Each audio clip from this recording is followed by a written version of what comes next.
Is this happening? Is this happening? Is it? Is it?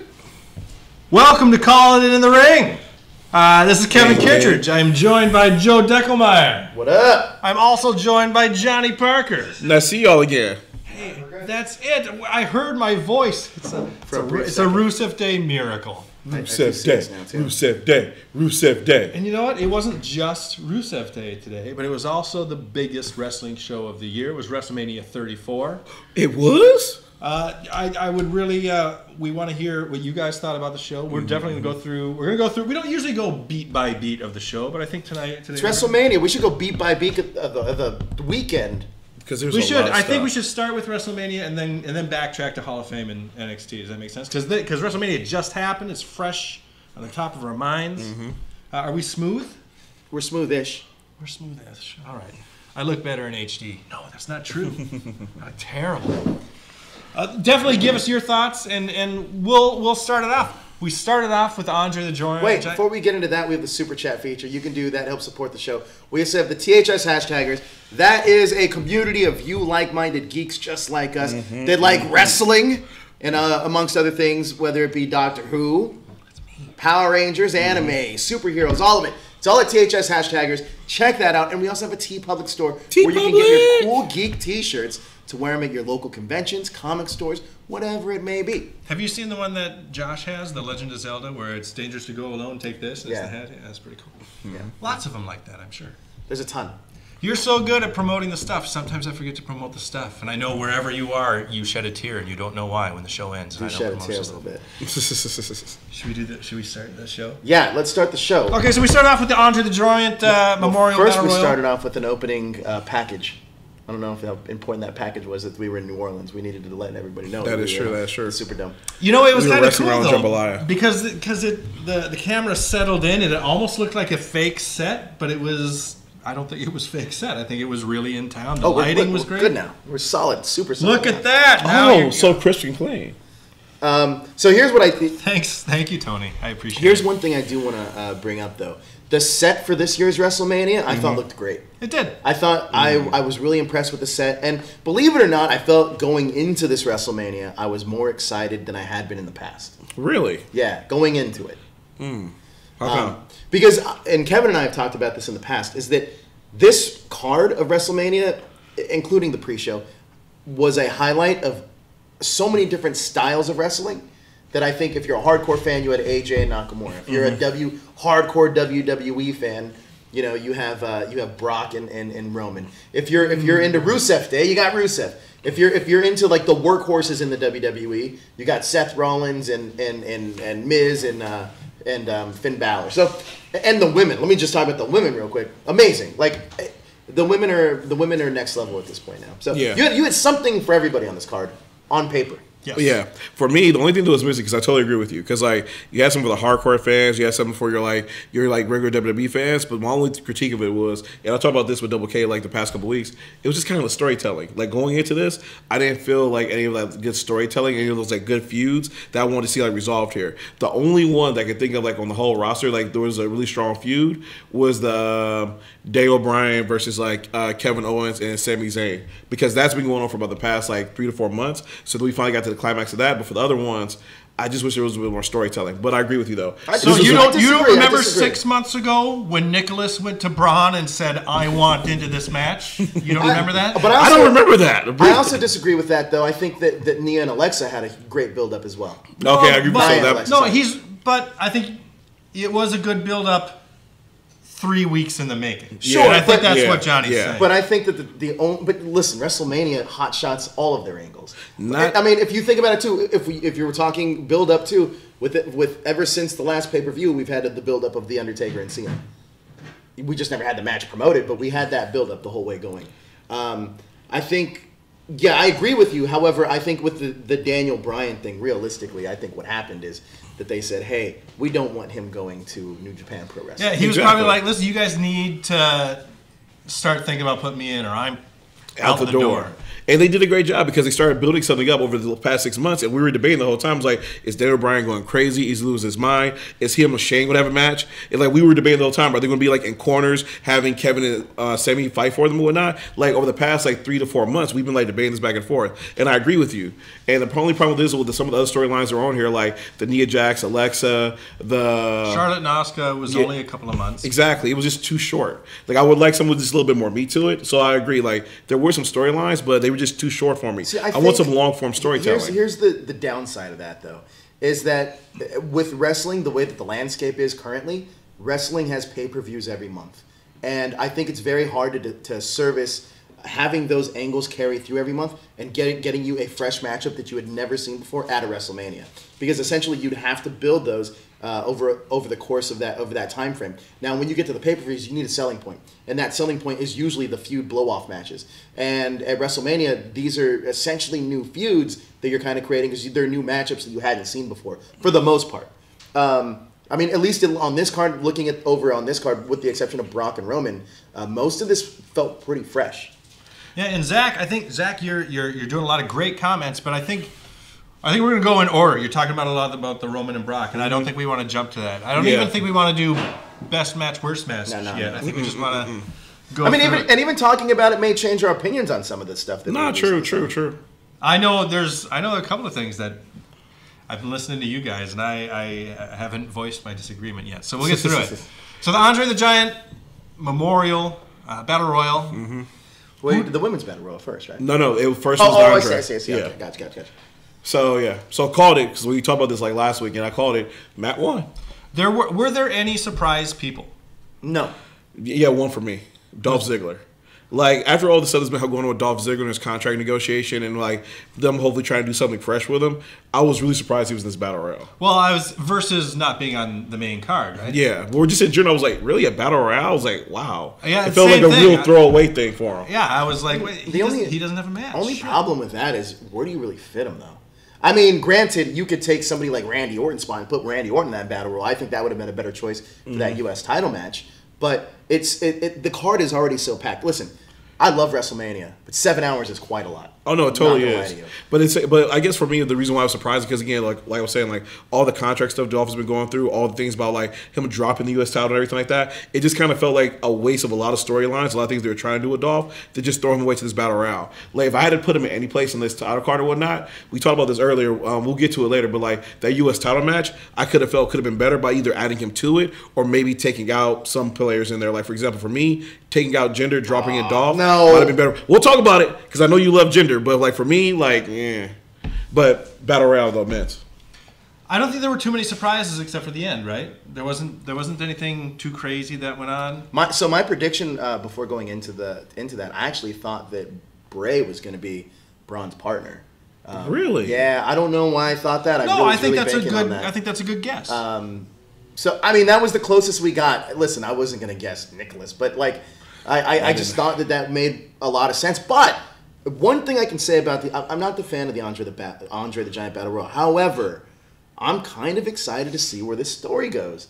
Like, I think these two guys have great chemistry. We saw them semi-team up in the Royal Rumble. Mm-hmm. And I think that over on Raw, they need tag teams. And this could be a good one. And it seems like Jeff isn't going to be around for a little bit. This could be a lot of fun to watch. I don't know if I want them as a tag team. I kind of dig it. Or a stable or something. I kind of dig it. No, I agree with you. The reason why I kind of like it too is because I remember Bray's been doing the same thing for the past like few months. He gets stuck in this rut of them like cutting these promos, and they kind of like it's a magical thing. Like his promos are amazing, but I feel like they kind of use it too much, and so it got to the point where it kind of came like kind of a joke for some people. So I like it because it gives them a fresh start. You know, it gives them something new to do. The idea of Bray taking on Matt Hardy, broken Matt Hardy, and learning his ways takes me right back to Daniel Bryan. No, further back, much further back. Randy Orton? No. Different company, much further back. William Regal, Lord Steven Regal, teaching Bobby Eaton how to be a proper British gentleman. I remember this. That's what this takes me. I don't know if this might be before your time. Oh man, it was hilarious. And William Regal going, "This is going to be much harder than I thought." Speaking of William Regal, I one of the highlights during the Alliance versus the WWE stuff was always William Regal and Tajiri for me. Like, Really? I love those two guys Sure, together. man. They were so good. It was like the opposite thing, but they became friends and buddies, and it's like, I just love that stuff. They were so good together. William Regal, definite, has to be a Hall of Famer. I hope next year or something. Great, I love that guy. And he had some great matches too. Like, remember his matches he had against Chris Jericho? They were always so good because he's a really good technical wrestler. Dude, And like, Fit he holds his own. Finley in WCW. Dude, So- Finley is so good. Finley is so good. Like, he has that belly, but he just puts in work though. Finley was great back in WCW. I remember when, like, towards the end when it was ending, and they had that hardcore title, and it was Fit Finley was. I loved Fit Finley. Finley's the man. He was a dude that I would never want to mess with in real life. No, though. no. He'd beat the crap He out looks of like me. he really does love to fight. All right, I love talking about Regal, and I'm the one who brought us on that branch. But we should focus back. We got a lot to talk about. Number two. I mean, just the fact that Bray Wyatt came and helped Matt Hardy in the end, and it was interesting to wonder because it came down to those two then, and they just rang the bell. They were like, no, he's not in the match. This is how it is. So he was so happy to procure that statue. He went up to it. He spoke to the memory of Andre the Giant, or probably spoke to Andre himself, I guess. I don't know. But ask a question is, do you think there's any value to winning the Andre the Giant Memorial Battle Royal? I think it depends on the person. So far, though, no. I don't think anybody... Well, Braun. Did Braun win it? Did he win it? No. No. Mojo won it. Cesaro did. Mojo won it last year, and the year before that, it was. Yeah, that's right. It was that's like right. the Big Show or somebody. That's right. The Big Show. Cesaro, right? Did Cesaro win it one year? Did he? He did, yeah. And then the next night, Paul Heyman came out. He was a Paul Heyman guy for such a forgettable brief period. I forgot Mojo Like- Rawley won that thing. No, I didn't. I remember, and I agree with you because I think what it is for the past like 3 years has been like, who won it? Like, no one cares. But what Matt Hardy's doing right now, I think he can actually run with it because I think the way he's like talking to it, the way he's playing it up, and everything like that, I think he can have some fun with it. Now, will it be a career changer for him? I don't think so, but I think he can definitely have fun with it though. So our next match was the Cruiserweight Championship Finals. It was Cedric Alexander versus, what's his name? Mustafa Ali. Ali. Yes. Mustafa Ali. I thought Mortal Kombat when he was coming out. Dude, came out of Sub-Zero with the mask and everything like that. Oh, it was sick. Yeah, he was like shooting like the blue light and everything. I was like, oh, he's having fun with this. This is dope. This is cool. That was fun. Both guys are hard workers. This is for your classic Ring of Honor style match. And I think that this is exactly what I was talking about this card. Now, the 205 Live is super underserved on WWE television right now. However, these guys are workhorses, and you knew at the very least you're going to get an entertaining match. Yeah.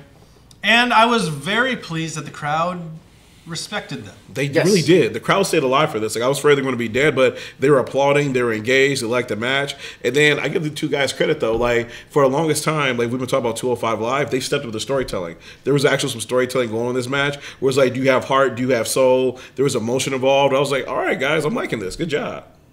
It's an improvement from what they've been doing for the past, like, 6 months. Cedric Alexander walks out with the strap. Yeah, where do you guys feel that 205 Live, like, our last Cruiserweight champion before him was Enzo Amore. He was bringing some spotlight. He wasn't lying about it. He was bringing some spotlight to 205 Live. Do you think now that we're going to start transitioning into a better 205 Live with better talent, and does it make you more interested in the brand as a whole now? I haven't watched 205 Live in months. Yeah. I am a busy dude. Honestly, I've been catching glimpses of it here and there because the reason why I'm starting to have faith in 205 Live is because of the person they gave to run it, Triple H. Like, Triple H, the work he's done with NXT has been amazing. And I give that dude all the credit for that. And some of the things he's been doing with the women's division behind the scenes has been amazing. So I have faith in Triple H, what he's trying to do there. So the fact that he's running it now, I'm willing to see what he's going to do over the long run and see what he's going to do to improve this. It's been problematic up till now, but I hope he improves and keeps making it better. Well, speaking of the women's division, the final match on the pre-show was the Women's Battle Royal. And the thing that surprised me most about this, it was clear to me that it was coming down to Bayley and Sasha. Yeah. Is how much they were making Bayley the bad guy. Like, even at the end, the whole, all right, I thought I won. What? There's another person? I can't believe this. This is terrible. That's a total thing that you do to a heel. It looked like Bayley won. I guess Naomi had been sitting on the outside, I guess. The trophy also looks like a uterus. Ridiculous. That is true. Ridiculous. So, a uterus with streamers. It does, though. It absolutely does, yes. Wait, uteruses don't have streamers? I agree with you. You know what? It's interesting to me the way that Bayley was booked in this match because Personally, I could never see Bayley as a heel. She reminds me of the Ricky Steamboat white meat babyface for everybody. I could see her in time. She just hasn't done enough as a face on Raw. It's just so interesting to me. That's such a... But I think this is our first taste of, at least for this card at WrestleMania, it's our first taste of Vince McMahon saying, like, oh, you think you know what was going to happen. I'm going to change it just to show you I'm not going to be predictable. Yeah. Because let's be real. Honestly, last year's WrestleManias in the past, even pay-per-views in the past, the way that events have played out in the past, very, very predictable. You know that I've said that a lot, that WWE seems very predictable. One thing I can say about the result on this card, nothing was really predictable. I agree. Yeah, for the most part. Because like with this match, my whole prediction was that it was going to end with Sasha versus Bayley, and we kind of got the vibe from that at the beginning because at the beginning, who gets their theme music played? Becky Lynch came out first, got her theme music played. The rest of the women literally just come out at that point, and then they play Bayley's music and they play Sasha Banks' music. It was like, I guess I know who my 3 favorites are to win this. And then what ends up happening is Sasha versus Bayley at the end, but like you say, they throw Sasha out, and then there's Naomi. It's like, oh, okay. I did not expect you to give this to Naomi of all people, but like you said, yeah, it's a surprise. It was a surprise win. Tony again. Tony says, "Can confirm uteruses do not have streamers." Thank you, Tony. Appreciate it. I agree with Craig. I thought Bayley and Sasha should have been the main show.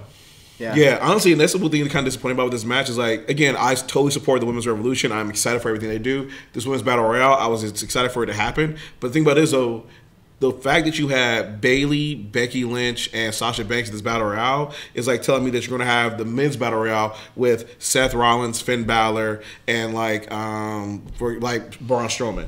It's like you're throwing some of your best talent in there. Was like last year, these girls were in the main events. So that just kind of surprised me, disappointed me a little bit. I mean, but realistically, it's a stacked card. What do you move out of there? Yeah. I mean, the U.S. title match maybe, but I wanted to see Rusev Day at WrestleMania.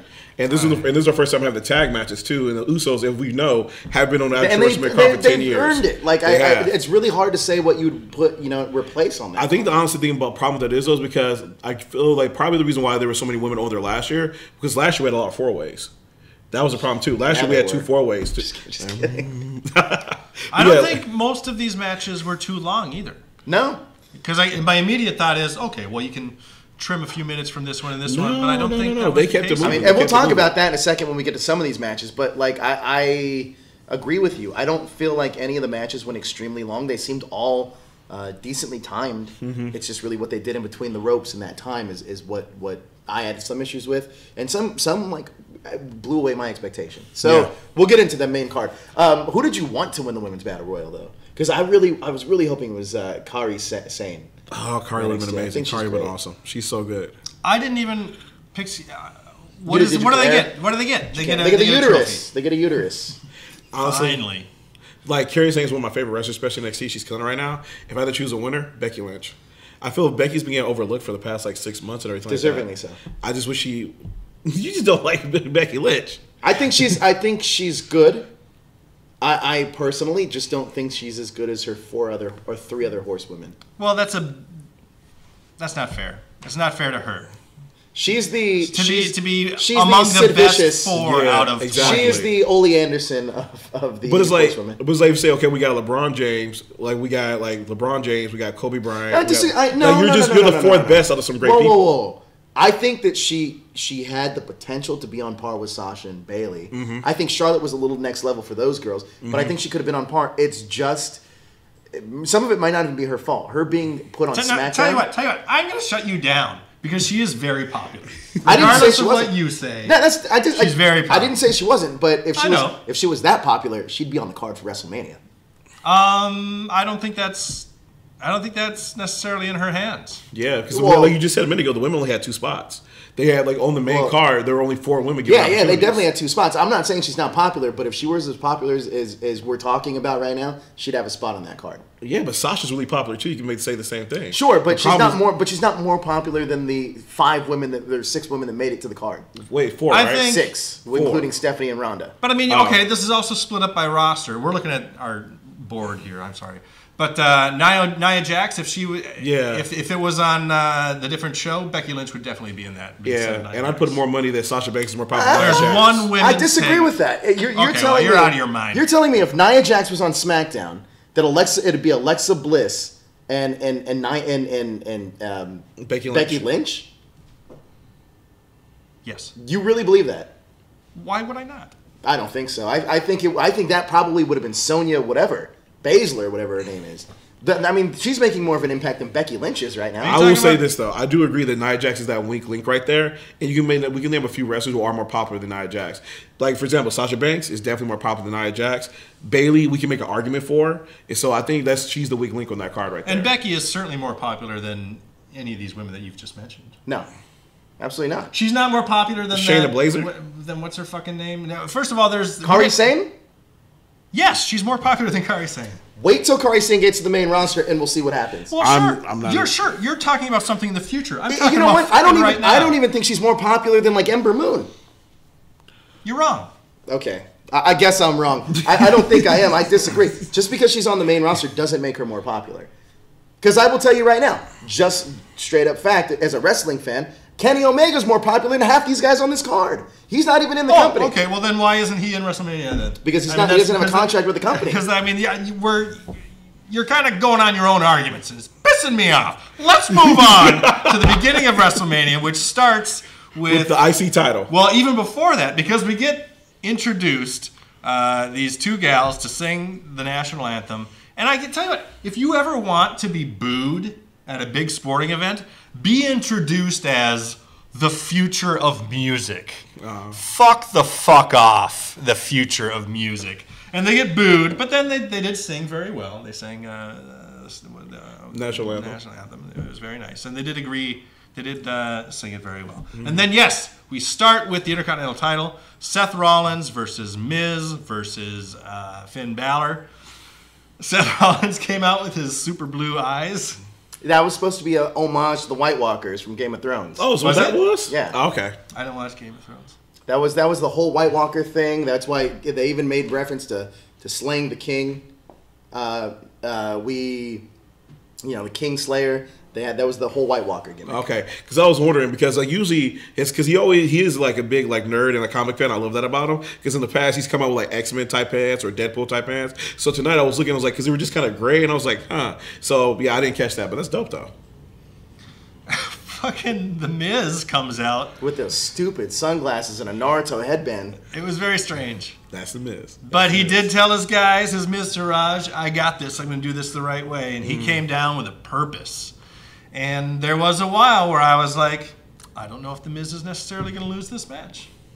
I wish he wouldn't have. He's pretty great. Yeah, to be honest, go back to Joe's point earlier about like not calling this.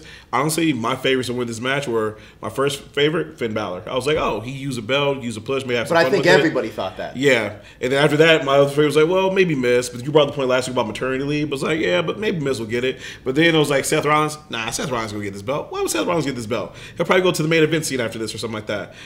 Seth Rollins won, and that kind of surprised me. Like I didn't see that coming. And, I mean, everybody... So I watch with a group of people that is not necessarily huge wrestling fans, but they enjoy the moment. They enjoy the fact that this is pageantry, this is something. Everybody loved the match, and I think that says a lot. No, I thought that match was okay at most. But with that being said, I don't want to overlook Finn Balor's entrance. It was super cool that dude came out with the LGBT community. I thought that was awesome. Yeah, it was really neat. And I thought that it was so cool that his tights and his boots were all matching that the rainbow color and everything like that. Really cool that was included at this year's WrestleMania, I thought. Yeah, I agree. With this match, however, I thought that it was a great opener. I don't know, man. I just thought that, I don't know, it could have been a little bit better. But I thought all the guys performed really well. It's a good opener. It's a nice opener. For me, the problem was that I feel like I've seen this match already for the past like 4 weeks in Raw. I remember you saying that. Because the thing about this is because the past 4 weeks in Raw, we've been seeing Finn Balor versus Seth Rollins versus The Miz, back and forth. So as I'm seeing this match, now we're just mixing all of them up together, and I'm just like, I feel like I've seen a lot of this before. And again, I give him credit; it was a good match. Like again, there's just some like Finn Balor and Seth Rollins, two of the best wrestlers in the world. Miz, one of the best like mic pieces in the world. They all like brought their A game. And the thing about this, at the beginning of this night, I was like, this is an okay match. Had I known what I was going to be seeing later on, I would have rated it a lot higher. I agree. This brought Seth Rollins into the Grand Slam Club, yes? World, Yep. U.S., tag. When did he get U.S.? Not you. He did get no. He Seth's had the U.S. title. Triple Crown Club, I believe. Right? Is he a former U.S. champion? I don't know. If Yeah, he had the U.S. He beat. Oh, he did. Cena. He beat Cena. Yeah, he's a former. This US is me champion. holding two belts. You know, Okay. if you couldn't figure that out. He did beat Cena during the Cena Open Invitational or whatever. Oh, yeah, he The did, title- but he had two title belts. SummerSlam. Yeah. So he's So, a Triple grand- Crown, yeah. a Triple Crown or a Grand Slam winner. Yeah. Our next match is Charlotte versus Asuka. And I'm going to tell you right now, for me, this was the best match of the night. These women went hard, and Yeah, I would was say, I was big. Well, I said it was the best match of the night too when we were talking earlier. Yeah. I thought it was the best match of the night. I thought this is another one where it's like this is so funny because I know a few of you in the chat are like, oh well, how come Brock Lesnar's still the champion and fucking it leaked? We already knew what you didn't know because the thing is this isn't a movie and Vince McMahon could say at the last minute we're gonna go in a different direction and I think that's exactly what he did. I will say this though, I loved the respect that Asuka showed at the end, and it was a great setup for what we saw later on that night. It Yes. was. It really Yes. was.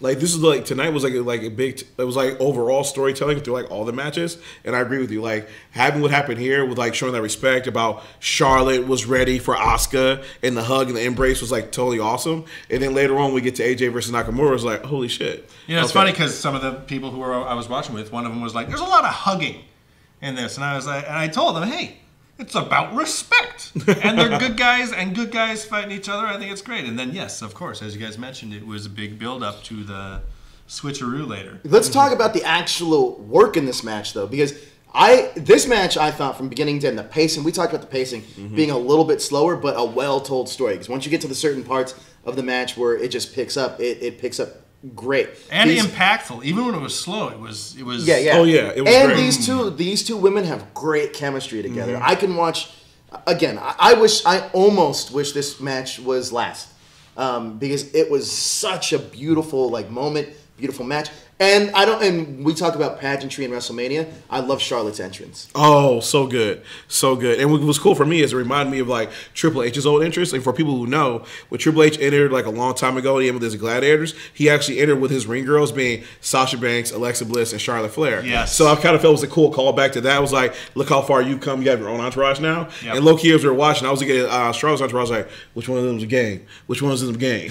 Whichever one spits out water, that's him. And I love the old school respecting her dad Flair music. Oh hell yeah! Or the Space Odyssey music, but it wasn't the techno version. It was like the actual version. Yeah, I like it that a started lot. off, very dramatic, it was a badass way to do Oh it. yeah. But very And then she fitting comes for down with somebody the fireworks and that's- everything like that that's too. That's the queen. You know what I mean? Very fitting for this character, and it shows that to me that Charlotte is because listen, I think they built Charlotte up great, and I like that she didn't become an afterthought that Asuka rolled over, and now it gives Asuka a little bit more. It's not just about her just winning a match anymore. Now she can actually do things and tell stories and not just be about a one-note winning a match thing. And I think that opens it up for Asuka. Question is, does she go to SmackDown or is she going back to Raw?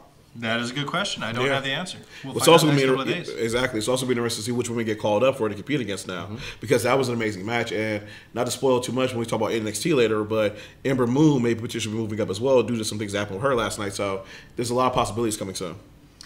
When Asuka tapped, I was shocked. Well, yeah. Johnny Not went only out that and, she like, lost, screamed. but that she tapped. I did too. Yeah, I was like, wait, what? Because the thing about this, Asuka's been built up as like this unstoppable force, this this woman who just won't submit, and the fact that she tapped, I was like, whoa, that's like the ultimate submission right there. But it put over the move. That's what was important. It did put over the move. It did put over the figure eight. So that was awesome. So again, it surprised me. That's awesome. Like I didn't see that coming. Like I figured if she lost, she would have lost via two natural selections, a spear, some of those lines. The fact that the figure four, once it was locked in, did the work was. Dude, it was great. And I was so into the idea of Asuka winning. I was really excited for her to win. And then when she didn't, it took me just a minute, but I was like, all right, okay. And then I was like, okay, maybe Vince just doesn't want both Royal Rumble winners to win. Because clearly Nakamura's winning later. Yeah. That didn't quite work out. And then I was like, okay, well maybe Vince just doesn't want two Japanese champions. I said that. But then I also did say that Charlotte was ready for Asuka. Did you say that? No, he really did say that. And then what cracked me up is Charlotte, after that, Asuka gets the mic and she goes and says, Charlotte was ready for Asuka. And I'm like, I can't believe she actually just said it. I can't believe she actually You know said what's it. great about this, though? If she does end up on SmackDown, because there's talent there that we haven't seen Asuka compete against, like Becky Lynch. And I think that we could get some great Asuka Becky Lynch matches. I'd love to see her compete with Charlotte again.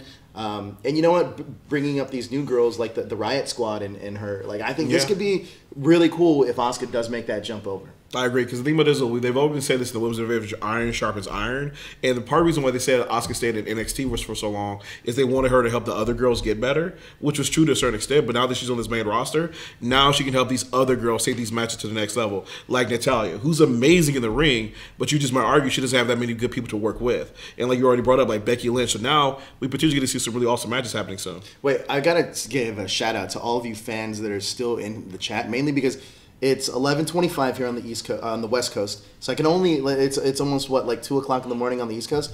It's 2:30, almost 2:30. 2:30 on the East Coast. Almost 3:30. Almost 3:30. No, it's almost 3. 2:30. It's almost 2:30. 2:30. So that's crazy dedication. So thank you so much for sticking with us. And thanks for Appreciate it. commenting. We like to hear what you guys have to say, and we'll try to shoot to it as often as we can. But here we'll move on to the U.S. title. So we almost forgot about this. So after this, John Cena, who's been sitting in the audience this whole time, drinking beer, having a great old time, was cracking me up. He sat next to this pregnant woman who did not seem happy at all to sit next to John Cena. She's like, he was ruining my time. It was cracking me up. She never seemed to have a smile on her face. He showed up a little bit before this, too, because they cut to him during the women's match. And he was like, wow, this is great. And he was in the Battle Royale. They cut to him during the Cruiserweight match. But so as soon as this happens, a referee comes running out, goes to John, whispers something in. He's like, wait, what? He's here. Undertaker's here. John gets up and runs straight to the back. And even before, I got to tell you, I thought it was friggin' hilarious when they would cut to him just sitting in the crowd. Yeah. Very funny. I was a John Cena fan tonight. And everybody knows that's not often the case. It's hard. And what's cracking me up about the Tuesday, he was drinking the beer. I was like, is he drinking beer or is he drinking apple juice? And Joe was like, no, he's definitely drinking beer. And I was like, so if he does this match. He's right. He burns it off in like an hour. It doesn't matter. It's like, that guy's a genetic freak. True. I was cracking up. I was like, maybe he'll do this match kind of buzz, but we'll see. We didn't need to. It didn't last that long. We want to move on to the next match, U.S. title match? Yeah. Rusev versus Bobby Roode versus Jinder Mahal versus the champion, Randy Orton. Lackluster match. Absolutely. Before it started, I told my friends, I was like, this is your bathroom match. This is your I get think your that's what snack we all match. said, too. And I'll tell you what, something interesting that people pointed out that I did not see right away. Aiden English in the Battle Royal had hair. Did he? Aiden English, coming out to this match, had a shaved head. Did he? Yes. Wow. Very, it's like, all right, whatever you want, buddy. I don't know what happened. I don't know if that was the plan all along. He lost a bet somewhere along the... Maybe. He's like, I for sure think Asuka's winning tonight. I'll bet you Asuka wins. And he just lost a bet. I thought this match was a filler match. Could have been on the pre-show. I know that Johnny is... I know both of you guys aren't fans of Jinder. I love Jinder as a heel. I think he's a good heel. I like his music. I think Jinder is a good heel. Listen, he makes the fans boo, and that at the end of the day, isn't that what counts? You know, I think we all know there's different kinds of booing. Yeah. There's booing that says, please get off my fucking TV. And there's booing that says, I disagree with your viewpoint, professional wrestler. I don't know about that. I mean, of course there is. Sure, but I don't agree with you that it's get off my TV, because I actually like watching Jinder. I actually like seeing him, and I like the things that he does, and I like his gimmick when he comes out and his little guys just get beat up. Now it's only Samir now, but I like seeing that stuff. And the steroids. That's like half of those guys. Allegedly. He's really roided up. That's the thing, though. He had that roid back acting for a while too. Allegedly. Good lord. But with Jinder, the problem with Jinder, I don't know. He doesn't engage me. Like, he comes out and he's just more of an annoyance. Like, he doesn't like. Music. Yeah, his music is dope, but he doesn't engage me. And I agree, this match was like the bathroom match, and it was kind of disappointing because like when we got here, this is why I kind of felt the crowd got tired because they had gone through 5 matchups to this point, and the Rusev Day chants, which I thought were going to be like definitely throughout the arena. Hold on, I got a question for you guys. So I know that you guys don't like Jinder, and maybe I might be in the minority here. However, I feel the same exact way actually about Dolph Ziggler. Dolph Ziggler, to me, yeah, he's great in ring, but guess what? I think the dude's boring as shit. And I think that, really? Yeah, I think every Dolph Ziggler match I've seen at this point has been the same since I've seen it for the last however many years. Like, let's be real, man. I was so happy that I was kind of baffled when Dolph Ziggler had his title match a world title match or WWE Championship match against Dean Ambrose when they originally did the brand split. It's like, oh, it's land of opportunity. Then it's like, you're gonna give this jobber a title shot? I don't find Dolph Ziggler compelling, especially now. His character is like, what is his character? I love Dolph Ziggler. Zigglypuff. And here's the reason why I love Dolph Ziggler as well. The thing about it is, I was in your same camp because the thing about it is, like, a lot of times with people's movesets, you kind of predict how their matches are going to go. And for a long time, Dolph was losing a lot. But the thing that kind of made me a Dolph Ziggler fan was back when SmackDown was obviously better than Raw. Is when he had that feud for Intercontinental Championship with The Miz. And then got to that third match where it was going to be him leaving. I don't think it was Dolph Ziggler that was entertaining. It was The Miz. Because realistically, out of the two, look where one is now and look where the other one is. Well, here's the thing, though. So I agree with you. The Miz was amazing in that feud, too. Because Miz was doing some other things on Talking Smack with Daniel Bryan. But but Dolph Ziggler, the pass he was showing was like, if I don't win, I will leave. And then all the pass he was showing right there. I was just like, thank God. I was like, no, don't let him leave. He's doing good stuff now. And what was dope was, but this is the problem. Dolph Ziggler wins, right?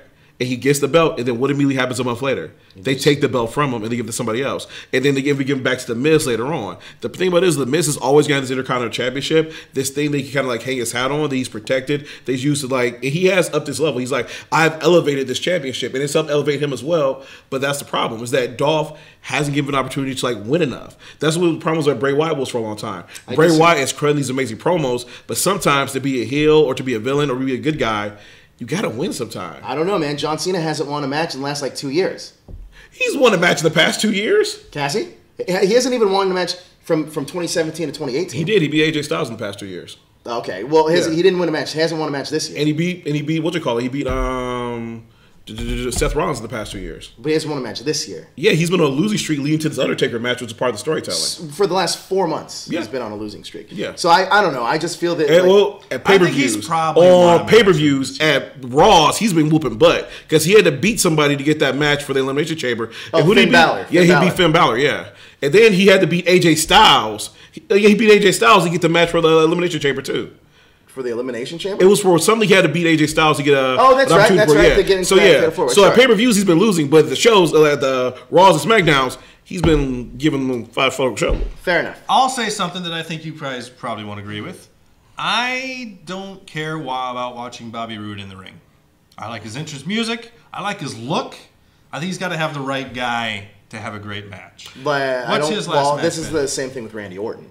Oh, I like him even less. I was telling Johnny, Randy Orton is the equivalent to a wrestler actually putting me in a sleeper hold as I'm watching him on TV. Like, Randy Orton is not entertaining whatsoever. I agree. I think realistically, in this match, and I would go as far to say Rusev isn't that entertaining. It's really just Aiden English and this whole Rusev Day thing that makes him entertaining. No, I'll tell you one thing that I really was looking forward to seeing was Rusev coming out and smiling. And doing his little thing. But he didn't. He didn't do it. I was just waiting. I wanted to say Rusev Day. Rusev Day. I was like, why? I wanted everybody at that party to be as happy about Rusev as I was. I don't know why. It didn't happen, Sally. He's clearly in the face position, at least in this match. I don't think Rusev is as charismatic as Aiden English, and Aiden English is getting him over. Rusev is really charismatic. I think he. The reason why I say that, charisma. Yeah, because I think the problem with it is though, is that in order to see that charisma, you have to watch him on the weekly show, like on Raw, SmackDown. He does a lot of funny stuff, and he's like really good. But it's all set up with Aiden English. No, Can we a lot of times talk Aiden English isn't Bobby there. Roode? Are you guys not going to disagree with me? Apologies, Bobby Roode. Here's the thing about Bobby Roode. Bobby Roode is a better heel than a face. In NXT, when he was the NXT champion, he did that championship. No, I completely disagree with you, and I'll tell you why I disagree with you. I was making a point, but okay. Sorry, go ahead. Also, the thing about it is, he plays the guy, like, you know, the Chris Jericho guy in the suit. Bobby Roode was born to be that guy. He's like, I run this place. I elevate this thing. I am like the best wrestler here. Da, da, da, da. He is great at playing the heel, and he did a great job at NXT. For some reason, when WWE promoted and brought him over, though, they made him face. I don't know why. And I think that's his problem. But Joe, go ahead. I disagree. You said you don't like his in-ring work is essentially what you said.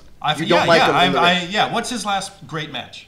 NXT. Yeah. Okay. Yeah. Okay. Well, that goes kind of with what Bobby, with what Johnny was saying. Where I'm Bobby now. They came Bobby Roode. They brought him over here and made him face. And Well, he's less that's because you watch. get less time. You get less time here, and this is a 4-way match. It's a lot different, and the Well, booking. not just this match. His whole time on listen, the main roster. it's- I haven't gone, holy shit, You know that why? was a great Bobby Roode You want to know match. why? Because the WWE style, which is displayed by the AJ Styles Shinsuke Nakamura match, is a lot slower and less conducive to actual wrestling fans. Yeah. This is exactly what it is. It's a watered down version of the NXT and TNA version of Bobby Roode. So when he was out there killing it with James Storm and Beer Money, or when he was out there with his world title run in TNA, he was by far better than what he is right now because it's a watered down version of this. All right. The matches he had with like Ty Dillinger at NXT, amazing, flawless. The matches Exactly, Ty Dillinger. He had some amazing matches, but the problem with it is though is that, and we talked about this like when we were watching the show, is that when you look at like WWE style and you compare that to the NXT style, the New Japan style, and what have you,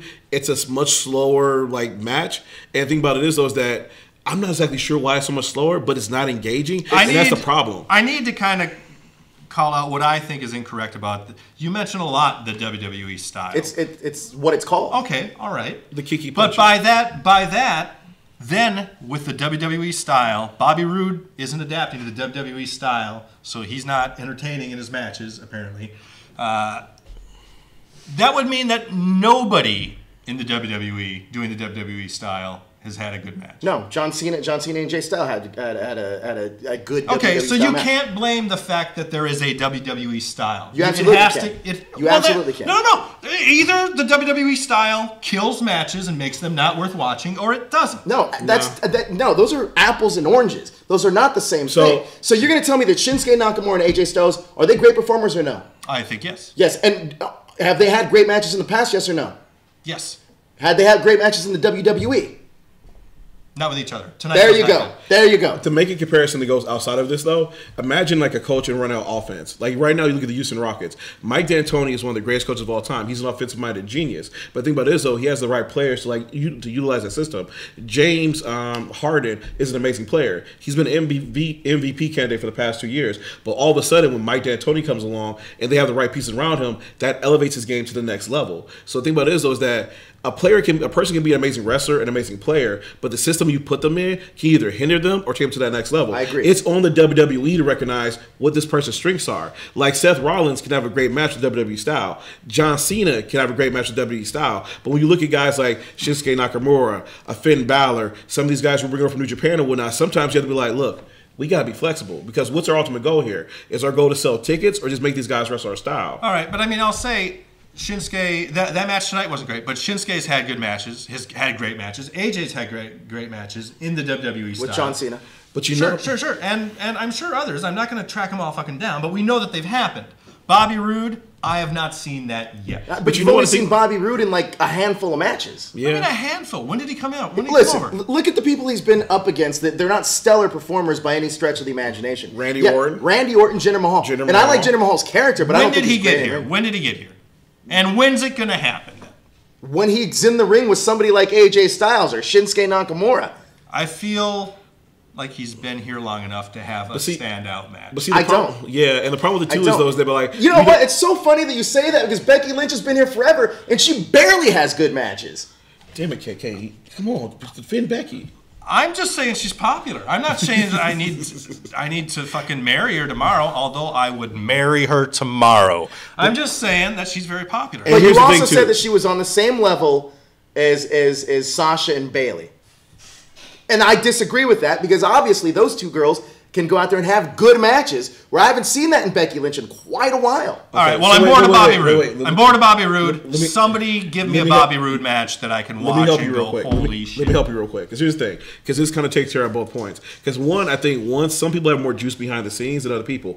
John Cena can say, you know what, we're going to do this, but we're going to do these things as well. Because he has the juice to tell the bookers no. I think that's one thing. Two, Becky Lynch is an amazing wrestler, but let's be real though. Sasha Banks is an amazing wrestler, but what did Sasha Banks have one of her most amazing iconic matches at? In NXT against Bayley. And Bayley, you can say her best match was probably against Sasha in NXT. Since she's been on the main roster, we all know they're amazing wrestlers, but again, it's that WWE style that's holding them back. I disagree with that because I've seen Sasha have great matches in the WWE. Yes, with Charlotte. And Bayley. All right, well, They've someone's had good telling matches. us that Bobby debuted in August, so that's 8 months. He hasn't had a great match in 8 months. Sure. I mean, I don't disagree with that, but he hasn't been put. He's wrestled Jinder Mahal for 4 of those months. Yeah. Look at that. Is true. And Randy Orton. Who you like, by the way? I like Jinder as a character. I'm not saying he's Shawn Michaels. Yeah, and let's be real. Ty Dillinger is on that SmackDown roster. He hasn't been utilized, and he's an amazing wrestler who's just not doing anything. All right, gentlemen, can we move on to the tag title match? Let's move on to the SmackDown tag title match. Is the Bludgeon Brothers. This happened? Versus the Usos versus the New Day. The New Day. That was funny. That was great. What were they dressed as? I don't know. They did the Dragon Zord thing though. Yeah. That was so cool. This was a great entrance. Fun. It was a great entrance. Those little people were amazing. They were throwing pancakes and dancing. What they did, the worm in unison, it was awesome. It was very entertaining. It was very outside the box thinking. I was all for it. New Day is just entertaining. They're just fun. Realistically though, man, I listen, I respect the Usos. I think they're the best tag team, one of the best tag teams in wrestling today. I don't think that this match should have been on the main card, though, personally. I wish the Usos were, but I don't think as a whole this match should have been on the main card. I think the story, I think it was worth being on the main card. I think enough went through, especially with when the Bludgeon Brothers beat the shit out of both of those teams. Yeah, I think it deserved to be on the main card. I think the Usos and the New Day have had better matches at other pay-per-views that could have been on this card instead. Like, for example, I think about the what was it, a Hell in a Cell match they had that was freaking insane, and they had some other matches against the Usos that were amazing, and I feel those are much better than we got tonight. I felt like tonight the whole purpose of it was to get the Bludgeon Brothers over and get over their dominance and whatnot, which I can understand. But my problem with that is that you can do that while still having an amazing match. To make a comparison, last year at NXT, we had the Authors of Pain versus DIY versus the Revival, and that was an amazing freaking match, and the whole purpose of that match was to get over the Authors of Pain as dominant force, which Authors of Pain won. Going to this, I'm like, that wasn't WWE style though. Had it been, it would have been a different match. Exactly. So the thing about it is, watching this match tonight, I understand what your purpose was, but I was disappointed by the way they got there. So I understood what they were trying to do, but the way they got there was disappointing. I mean, this is another. To me, this is 2 bathroom break matches in a row. It was. It's really just watching the New Day's entrance. And I disagree. And listen, Desmond, I got to disagree with you too. They didn't build up Harper and Rowan at all. They totally did. Yeah, They've been building up Harper and Rowan for months. They've just been having squash matches left and right. One of the gals at the party was really into Luke Harper. I was very surprised. Really? I think she just likes beards. Girls love beards. I just think this match was. I didn't need it on my main card. This could have easily been filled in with. You know what this could have been filled in with? Sasha and Bayley. Okay. Sasha, Bayley, and Becky. Well, Sasha and Bayley. There's definitely an argument to be made for that. I mean, the thing about this was that I did love the promos leading up to this, like where the Usos were like, for 10 years we've been on the sidelines. For 10 years we haven't been on WrestleMania. For 10 years. And then, honestly, I was really excited for them to see them get this opportunity because I agree with you. They're one of the best tag teams in the world. And sometimes, it takes 10 years to get to WrestleMania, but if you're a kid named Nicholas, it just takes 4 hours to become a WrestleMania champion. Big Nick, he's a champion right now. And so, yeah, I feel bad for the booking in this situation. And to be honest with you, once we're done talking about this whole card, I don't really blame the wrestlers that much. I blame a lot of the booking tonight. Like we talked about the WWE style, but I blame a lot of the booking. Like, look, this match isn't going to be a memorable match for the annals of WrestleMania history. Personally, not at all. For me. Not at all. It's not a WrestleMania moment for me. I'll agree, and yeah, like both of you guys have said, both teams besides the Bludgeon Brothers have had really great matches in the last several months. Yeah, and this SmackDown Tag Team Division's great. John Cena comes out. We all are pretty sure the Undertaker's gonna come down, and we hear some guitar. What was the song that he started playing? It was in New Orleans. It had New Orleans like in the title, and he only played a few seconds because otherwise you can't have it on the network anymore. I don't remember what that song was. I need to have to look it up though. I love this dude. Like, he is going to be a world champion. Elias is amazing. The only thing I was disappointed by was the fact that he didn't do his whole WWE stands for Walk with Elias. I was waiting for him to do that, but I guess for time's sake they had to cut that out. And I think they were trying to make him the bad guy too. Yeah.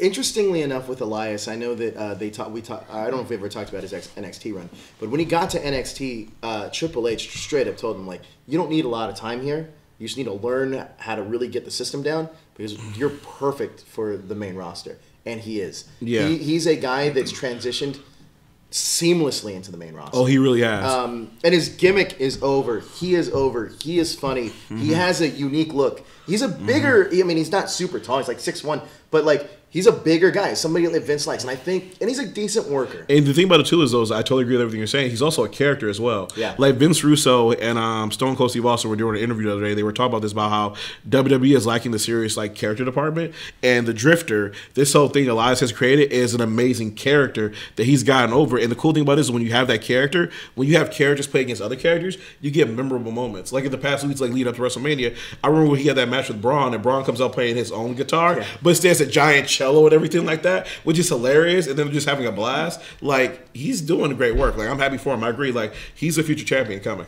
It's funny you say that Elias is a great worker in the ring, because we don't see him wrestle all that often. But when we do, though, he puts on pretty good matches. But I also think that he's also has the luxury of being in there with really good guys, though. Yeah. He's working with top guys. He is, but he's earned that, though, with his character work and everything he's done. But he's also, with him being so young in his career, working with those top guys, it's only going to make him that much better. Like, he is one of the legit future guys in the WWE. Oh, legit.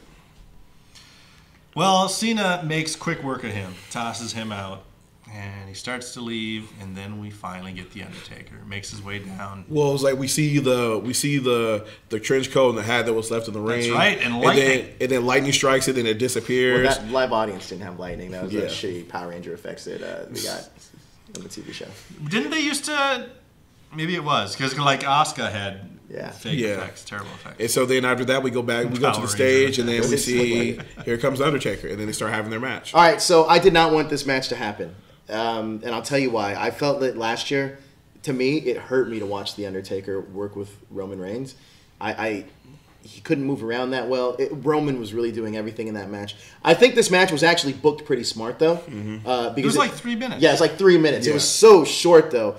However, I don't know if I got the payoff from the build-up. Even though it wasn't promoted, which makes complete sense that it was only 3 minutes. It's an extra instead of something that you're paying to see. Exactly. Yeah. So I understand the booking behind it. It just seemed like, I mean, look, plus and minuses to this. It's cool to see The Undertaker back at WrestleMania and cool to see him against Cena. Minus, it was 3 minutes. Another minus is that, I mean, they didn't do much. I think the entrance was longer than the actual match. It really was. So, you know, to me personally, I could have done without The Undertaker this year. Yeah. And what's kind of disappointing, too, is because, like, I know leading up to this, like, a lot of people were saying that they weren't excited to see, like, Undertaker versus Cena. But, again, like, we were talking about this earlier, Cena is one of the top guys, like, in WWE history now. And the thing about it is, if they see him have a match with Undertaker, that's, like, one of those, like, dream matches you hope for. But sadly enough, we've gotten to this point where Taker just can't do it anymore.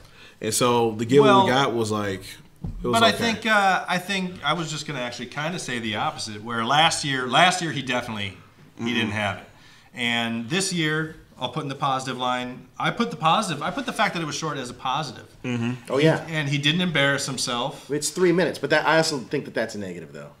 When it's an extra, when sure, Taker is shown to be dominant. Again, I completely agree with everything you're saying. The only thing is I just wish that this wasn't an angle. Me personally, I wish it was Cena and Reigns for the first time at WrestleMania, not for a title, but that build-up. They wrestled months ago. But what I'm saying is, I wish that build-up was this. Like, I wish they would have held off on that and done it for this. But conversely, the potential negatives to that is that it is going to be a longer match. Sure, absolutely. And it might not be as good. But however, that Reigns-Cena match wasn't terrible. Like, it was decent when I watched it. It was very good. Again, I see exactly where you're coming from, and you're right. Being an extra for 3 minutes, that to me, this is almost like, you know, this is like a post-credit scene in a Marvel movie, essentially. It's one of those things that if you've never seen it before, you're like, oh, that's cool, I got it, because it's not promoted. However, if this were a promoted match, which I'm happy it wasn't, if this were a promoted match, I'd be extremely disappointed. Oh, yeah. And for John Cena's, like, put the feather in his cap, he got Undertaker match at WrestleMania, so he'll always have that. And on the plus side, two cool things came out of this. Cena loses again, which I'm fine with. He'll have another WrestleMania. And hopefully this is The Undertaker's last match, so we can get a proper Hall of Fame induction ceremony, and he goes out over a huge superstar like John Cena. Well, he's going to be in the biggest Royal Rumble ever. Oh, is he? Yeah. He is? I didn't know that. Yeah. Had they made announcements of who's in that? They announced 5. I don't remember if Taker's one of them or not. They announced Dan Bryan but Taker's and a bunch of gonna other be people, yeah. Oh, interesting. I didn't know that. Speaking of Daniel Bryan, our next match had Shane O'Mac and Daniel Bryan facing Sami Zayn and Kevin Owens. If Kevin Owens and Sami Zayn win, they are rehired, says the screen ahead of me. Super cool thing that I liked in this match before it even started was the promo package. The little video that we got of the yes thing. Yeah, I thought that was really well done. I was confused as to what was happening. Really? But as long as it was just a historical story yes so thing, far I liked it. I liked it a lot. But the little the technological yes movement. That was kind of crazy. But I did like, again, I agree with Joe. Like, I was like, oh man, it really did catch on everywhere in the world. Like, people were going with yes, and that was like really dope to see. And to see him come out, and like, at first I was like, why is like Shane came out first and then Daniel came out second? And it was awesome to see the crowd react just because it's kind of cool, like, because this goes on for 7 hours. So you kind of get the vibe where the crowd gets kind of quiet at when they get tired. But this immediately like woke the crowd up because they're all going yes and like waking up doing the yes chant with him. So that was cool to see. And his new gear looks great. And it looks like he didn't miss a beat in the ring. Not at all. So I don't know if you guys saw this, but he has had some videos, some WrestleMania diaries, where he's talking about, one of them he's talking about his gear. He's like, here I have some new gear. And this gear, I don't want to show too much because I want to, we'll see what happens. But this gear is Seahawk colored. And if I wear this gear, it's going to be the new Daniel Bryan. And there's this other gear that I also have with me, and I haven't decided which way I'm going to go. But that's going to be the old Daniel Bryan if I use that gear. And that's the gear that he wore. He wore the gear of the old Daniel Bryan. So I guess in his mind that he means. There was one moment where he almost did a dive to the outside the ring. Oh, he thought about it. Yeah. And I think he did like a slide out instead, which I'm glad about. Hey, so let me ask you guys a question. This isn't necessarily about the match, but this is more so about the Daniel Bryan, I guess. Remember that promo that Miz cut on him when they did Talking Smack? Yes. Mm-hmm. Do you think the Miz was accurate in saying because Daniel Bryan called the Miz soft as a wrestler and he wouldn't picture the Miz as a wrestler, whatever. But do you think that his style attributed to a lot of the problems he had? Daniels? Yeah. Yes. You do. So do you think that now that he's going to have to tone back his style a tad, or change it at the very least? I think he should. I think he should. Yeah, I believe so too. And the thing about it is, I believe it's like small adjustments that won't be that big a deal. Like, for example, the suicide dive legitimately gets a lot of people injured. And a lot of people say it should be banned. And so him not using suicide dive anymore, instead doing that baseball slide, totally fine, gets over the same effect, still a fun move. And I remember too. Exactly. And then I remember he also didn't do that. And also remember when he did the, remember when he won the Intercontinental Championship, and not at last year's WrestleMania, WrestleMania before that, and he ended it with by headbutting like Dolph Ziggler. Was like, dude, no. So I think like the changes he's going to make, they won't be overall like, impactful to his wrestling style, because everything else he does is pretty straight. The knee, the like going back and forth to corners, stuff like that, the yes kicks, like those moments from his wrestling style will be fine, but taking out some of those dangerous moves will not hurt his character at all. I agree. And good. I mean, look, I know the WWE, they're very good when it comes to concussion protocol. I'm happy that they've outlawed the pile driver. Another move that I hope that they do outlaw is the headbutt, because Shibata from New Japan headbutted the shit out of his opponent, and like his career's over. Oh shit! That's right. Oh yeah, I remember that. It's. I mean, it didn't look terrible, but it was a really hard headbutt. You know, the New Japan style is really, that strong style is tough, and I would hope that a lot of these guys learn from that this is a new era. I mean, listen, it's one thing, you're already putting your bodies on the line by doing what you do. No need to take the extra risk to seriously injure yourself. The word is that Daniel Bryan's going to have to go through concussion testing after every match. Oh, really? That's what I heard. Well, better for it if it saves him, his health. Exactly. But the match, I loved the fact that Shane and Daniel came out first for that sneak attack. I thought that was great. Yeah, well, I was thinking, awesome. How do you not have Daniel Bryan come out last? What the hell's going on? Exactly, that's what I was thinking too. Yeah. But yeah, the sneak attack was great. They were such dicks. I love those guys. They were such wonderful dicks. Kevin Owens is awesome. Yeah. What's wrong, Daniel? What's wrong? I was like, oh wow, okay, good job. Why'd you make us do this? So. You said that if they didn't win, they're not on SmackDown. They're fired. I think it's fired. It's either if they they'll won, go they to got Raw or they'll cause more trouble on SmackDown. Exactly. They'll probably. I was very surprised. I really expected Daniel and Shane to lose, and I was fine with it. Excuse me. So was I, and I really liked it. I thought the match was fun. Daniel Bryan looked great. You know what? All four of these guys look great. Oh yeah, I love seeing Kevin and Sami together. Mm-hmm. I don't think Shane looked great. Really? Shane looks terrible. Shane should not be wrestling. No, I agree with that. But Shane's not Shane's not an everyday performer. So for what Shane does, Shane looks great. Yeah, Shane looks good for what he's going to do. Like, Shane's going to jump off some stuff. He's going to do that, like, what is it, the coast-to-coast type deals. Like, as long as the Rob Van Dam, the Van Daminator. Exactly. The moneymaker of Shane. I don't want to see Shane wrestle anymore. Done. You wait. Hold on. Uh-oh. Let's back up for a second. You don't want to see Shane wrestle anymore, but you're perfectly fine letting The Undertaker wrestle. Once a year? Shane only wrestles like once a year, bro. He wrestles like twice a year. It's like SummerSlam. I'm Sometimes not Survivor Series. I'm not hoping. I don't need The Undertaker to wrestle. Well, good. At least we both agree there. I honestly don't need Shane to wrestle either. I hate the way his punches look. They're like these little rabbit punches. There was a few moments. I always crack up about how he's like Shane's beating up on world champions. Like, I remember that Survivor Series where he beat up on all 3 members of the Shield at one point. That was so I was like, really? You know what? Speaking well, we talked about that at Survivor Series too. Yeah, go ahead. Speaking of shitty looking moves, how about the big boot that Taker gave to Cena? Oh my God, that whiff! Oh boy, that was terrible. You could park a Winnebago in between his boot and his face. And the camera, the camera work was like right there. Wow, I think that's a GIF already. I think people have been doing that. That's hilarious that you brought that up. But I think the real story coming out here is Daniel Bryan looks great. Yeah, and I can't. So I'm gonna assume he's not gonna be the general manager anymore, and then we're gonna put Jeff Jarrett, right? Maybe. I think that'd be a great choice. I hope so. And I like this. I want to see him compete. Here's what I really like about this, and we'll talk about this a little bit later. I love that Daniel Bryan's back at wrestling, and I love what Shinsuke did after his match with AJ because I'm hoping to see that match. Ooh, that could be good. So, our next match was Nia Jax versus Alexa Bliss for the Women's Championship. Alexa, I thought, was particularly wonderful in this. She was great. Yeah. Especially when Nia yelled at her and she did her scream. It was like a, ah, ah.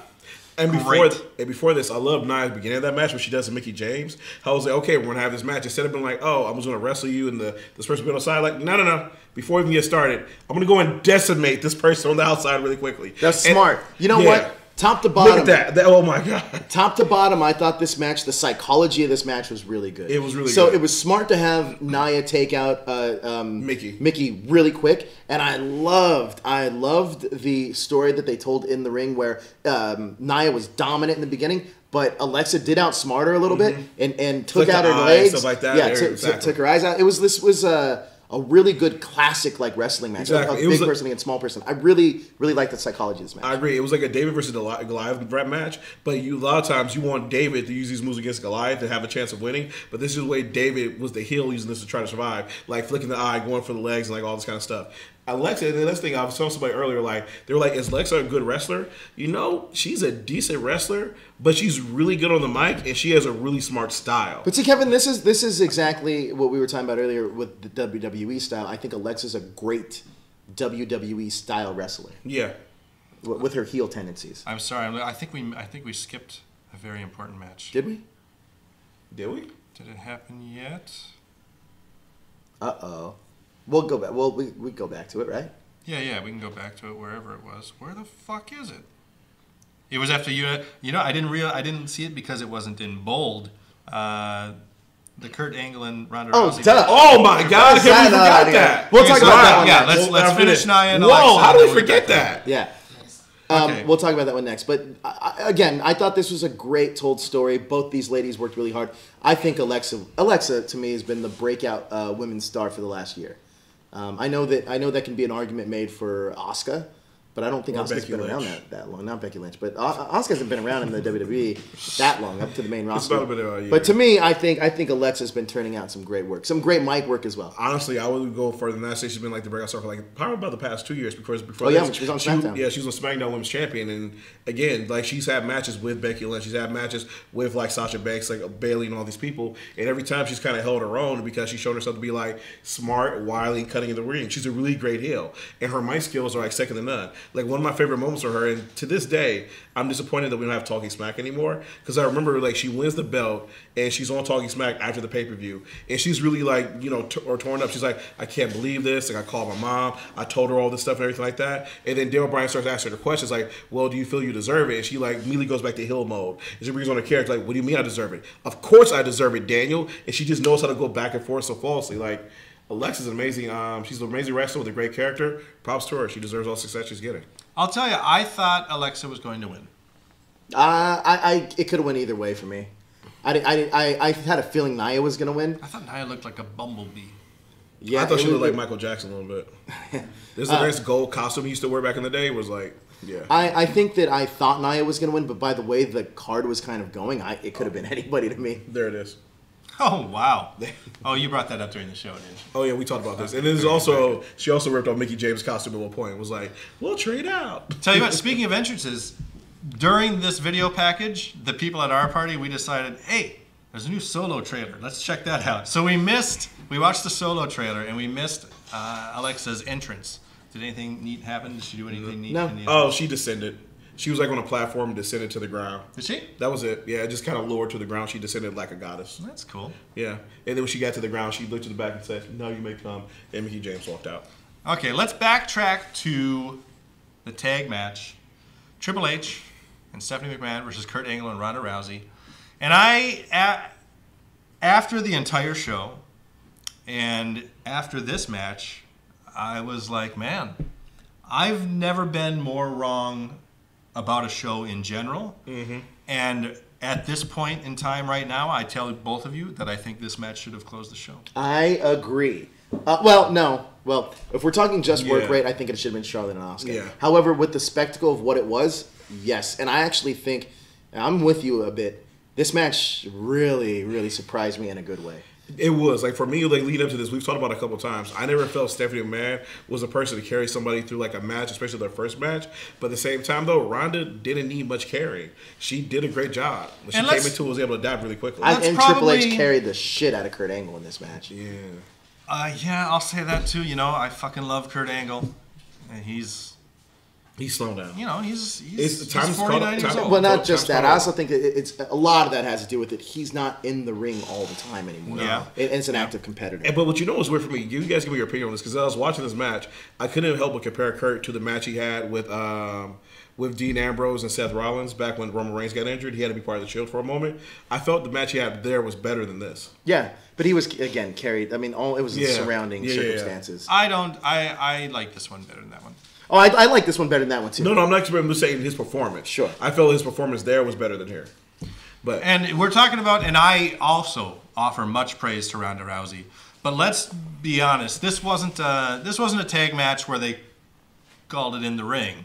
I'm sure this one was, you know, Randy Savage and Ricky Steamboat style, beat by beat, memorize this shit. But for what it was, it was fantastic. It was so much fun. Ronda was protected. Listen, I'm going to be honest with you. Even watching her, seeing her in her in-ring gear, I was like, God, this is awesome. Like, yeah. I'm so happy like that it worked out for the WWE and Ronda Rousey. And she was protected in this match, but everything they laid out, I thought this match flowed perfectly. Like, Triple H may have put this match together for all I know. I don't know who it did.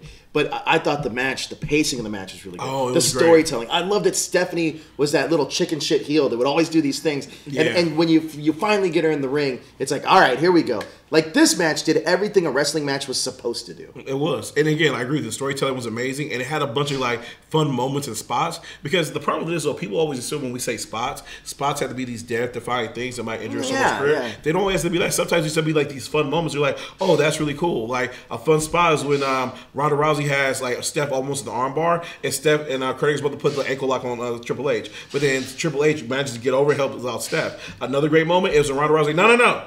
I'll take on Hunter. I'll take on Hunter one-on-one. You're like, wait, you're going to fight Hunter? No, don't do this. How will this turn out? She's giving him hands. She's giving him hands in the corner. And they both sold great. It was awesome. Trips in the corner, phenomenal. Phenomenal, right? Phenomenal. Dude, so love him covering up. It was almost like watching like the Skull run, and he was like covering up. He did a great job. And to credit to Ronda Rousey, she did a great job at selling also. Yeah, she like really did. She got hit into that post, and it was like, oh wow, it's like wow, she's she's picking up this business, and I love it. I was really happy that the crowd was with her. Me too. Because, you get old people like me, and some people just love to boo the good guys just because they're being edgy. And I was concerned. I was concerned that there'd be a lot of people booing her just to fucking boo her. No, yeah. But People stayed with her. She got the crowd with her. I know a lot of people are saying that this match should have been a one-on-one with Stephanie and Ronda. I don't think it would have been nearly as good. I agree, and I think it helped having Kurt and Triple H in there. Absolutely. Because I think realistically, starting off with Kurt and Triple H, for two reasons, it takes the nervousness away from Ronda because she's seeing, I'm in the moment, I'm doing my thing, and here's the thing: we talk about Kurt. He's a shell of the Kurt that we knew, but he can still do it. Yeah. He still looks great. It's just, I think that it's like muscle memory. He just doesn't do it enough. Exactly. I think they were slow. I think Trips and Kurt was really slow. It was. Just old. Both of them. Father Time catches up to everybody. And Triple H looked great. Yes, but Triple H was also slow too, though. Go back to he was missing a step. The entrance, we didn't talk about that either. Oh yeah, but go back to your original point. Triple H is old and slow, but he does this once a year every year, or maybe twice a year every year. So he knows what he can and cannot do. For Kurt, he doesn't do it all the time. So now he's like, okay, I have to get back adjusted to this. Like, what can I cannot do with my natural style now? So it's just Father Time, and like you said, not doing it enough. But no, something I was impressed with. He did do that triple suplex thing. Oh yeah, he did get that in there. And he got it in, and I thought that it looked good when he did it. And honestly, the other thing, like going back to the comments, people say it should have been a 1-on-1 between Stephanie and Ronda. Like, nah, I disagree with that because one thing about it is having Triple H in that match is a good thing because, at this point in time, we have to give Triple H his credit. He is kind of like a wrestling savant. He's a wrestling genius. The stuff he's done with NXT, the way he puts together matches, he understands his business very well. He understands matches very well. So by having him in the ring, kind of like you said, it gives her a way to calm down. He's like, you got this. We're going to do this. We're going to do this spot now. You kind of have somebody in the matchup guide you around, lead you to from spot to spot. Desmond Johnson, Craig Anderson said it was supposed to be Batista instead of Kurt. Did you hear that? Yeah. What do you think? Would you rather have that? I think it would have been smarter for the company to do that because he's going to be in a huge fucking movie in the next couple of weeks. And if that, for sure, if they would have gotten him, I would have said put that match on last. However, I love Kurt. And I love the idea of Kurt. Was Ronda really Olympian? Yeah. Yeah. That makes sense too then. Silver medalist for judo. Judo, yeah. Okay. Let me ask you this though: what if we went back to the original plan and had been The Rock and Rousey? Yeah, look, The Rock is a huge movie star. Like realistic, real. I don't think there's very many like big movie stars left that are looked at like that. But The Rock is one of those guys. Yeah. That would have been great. And it would have been great for the WWE. Batista, I think, is a great actor. I think he's and I mean that based on Blade Runner. He was great in Blade Runner. He was really good in Blade Runner. But I think, like, I kind of agree with you. Kurt's there every week, and I think that it was a better choice with Kurt, mainly because that's a character and that's a story that you got a guy that's there every single week, and now you're getting a payoff to that. Yeah. Now the real ramification is, now that they won, what do they do? Stephanie and Triple H, or they're like, now we're gonna fire you, Kurt, or what's the story? So I like it leaves it open. Yeah, and it was like, and what could be cool is Kurt goes to SmackDown because Daniel Bryan has to go back to being a wrestler now, and then Jeff Jarrett can come into Raw as general manager. Exactly. Either way, either one of those scenarios works for me. With Batista and The Rock, the only downside of that is you're not gonna have them every week. Yeah, especially The Rock. Especially The Rock, and you can't really build on that. No. Okay. So why don't we head back to where... There we go. Well done, Megs. AJ Styles versus Shunsuke Nakamura. I am hearing from you guys the same feeling that I had. I was pretty disappointed. I thought it could have been... I was really disappointed. So as we were talking about it, though, a few things started clicking in my head. And the style of the match is WWE style. I don't blame it on the style in this situation. I think the storytelling was meant to do this very specifically. I think you're right. Yeah. Because after really letting it set in, and I know a lot of people are disappointed with it, I think it's kind of smart now. I think this is the long con. And you got to see it for what it is. It was kind of smart to do it this way because if we're pulling Nakamura in for what he at the end, I don't know, spoiler. This is a spoiler if you saw WrestleMania. He does almost exactly what Asuka does. Gives him the belt in this kind of like warrior kind of way, and I knelt before him. Yeah, and I was like, not Sean, and I didn't think it was going to happen. And I was just like, all right, let's not go too far. Exactly. I was like, Exactly. I was like, don't bow, don't take a knee. And it was the thing. I was like, and I never thought for a moment that he was. Yeah, we were all joking. Let's see. But then it happened. We're like, whoa, what the hell? And I think, and honestly, the post match stuff to me made up for the actual match because I was like, yes, this is awesome. Because the next match is going to be fire. I actually like the next match, believe it or not. Like no, I mean their next. match. Yeah, exactly. Yeah. So I really, really like this. But here's what really intrigues me about this, and I really thought about this. So, Kevin, you got if SmackDown is sticking with Sami Zayn and Kevin Owens on SmackDown, you have I feel like you have more heels there than you do faces. It seems that way, right? Or no? Like main eventers level. Like, it seems that way. So I was like, okay, that's weird. Now they're going to insert Shinsuke into that. But then really thinking about that, it's like, wow, imagine the possibility of Shinsuke and Daniel Bryan. Yeah. Like, if we start building towards Shinsuke and Finn Balor. Yeah, there's Shinsuke a lot of different places. you can do. And I Shinsuke think and John Cena. There's so many endless possibilities now that I really like the decision. And the more I sit on it, the more the booking of the match makes sense to me. For me, the thing about it is it depends on how you look at WrestleMania. Because a lot of times we look at WrestleMania as the ending line for storylines, and then the following night on Raw, when we begin our new storylines, that's when we just start the shakeup and whatnot. But the thing about it is, though, is that WrestleMania can be a point for both. It can be a point where we end storylines, but it can also be a point where we begin storylines as well. Shinsuke said this was his day one. Exactly. Oh, yeah, he did. I didn't know that. See, another thing I like, too, this was a little reminiscent to me of WrestleMania 19 with Chris Jericho and Shawn Michaels, where you get that. But I loved that moment, and it's like, yes, this is what I want. But he was a heel going into that match. He was a heel going into that. I'm excited. I'm excited for the future of this, and I think this is a great beginning to it. Oh, yeah. AJ got his big win payback. Yeah. Mm-hmm. And you know what? I'm happy that AJ did win, though. I think I really like AJ as the WWE champion. Mm-hmm. I really think that there's so much more that this story can do. But I think that AJ is a really like it does say Universal Champion. Did you notice that? Yeah, they messed up. That's a prelude to next year's WrestleMania. I really like AJ retaining here and I also like the fact that because I think like you said, I thought Nakamura was going to win too. And, so did I. And now that they pulled that swerve on me, it's like, okay, I gotta eat crow and say WWE is not as predictable anymore as I thought it was. No. So yeah, a lot of that. And there were a lot of nerds like me who were like, this should fucking end the show. Yeah, I was with you. And I'm glad it didn't. I'm glad it didn't. I don't know if I still would have put the tag match over Lesnar and Roman. Oh yeah. But yeah, unpredictable. Unpredictable, and I like where it can be going. Of course, because like you said, like the cool thing about this is before we go into this one, we get another heel, and the thing about this is that right now we have a lot of faces running around, but not enough heels. And like if Rusev does become a face, and you need to balance it a little bit. Exactly, because if you think about it, Braun Strowman, as much as we want him to be a heel, he started off as a heel, he's become a face because the crowd just kind of loves him so much. Yeah. And the thing about it is, a Rusev Day, Rusev's kind of become a face.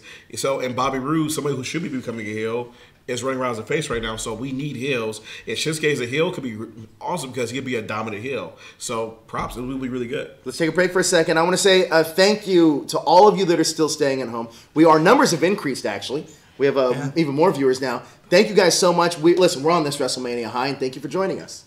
I want to go home. We can get that Bobby Roode and Nakamura match again that they had in NXT with the roles reversed. Yes, true. Yeah, maybe that'll give us our good Bobby. Hey, I didn't see NXT, and I'm planning on watching it. Did Drew McIntyre return? No. You didn't see NXT? I know, I haven't seen it yet. It was really good. Okay.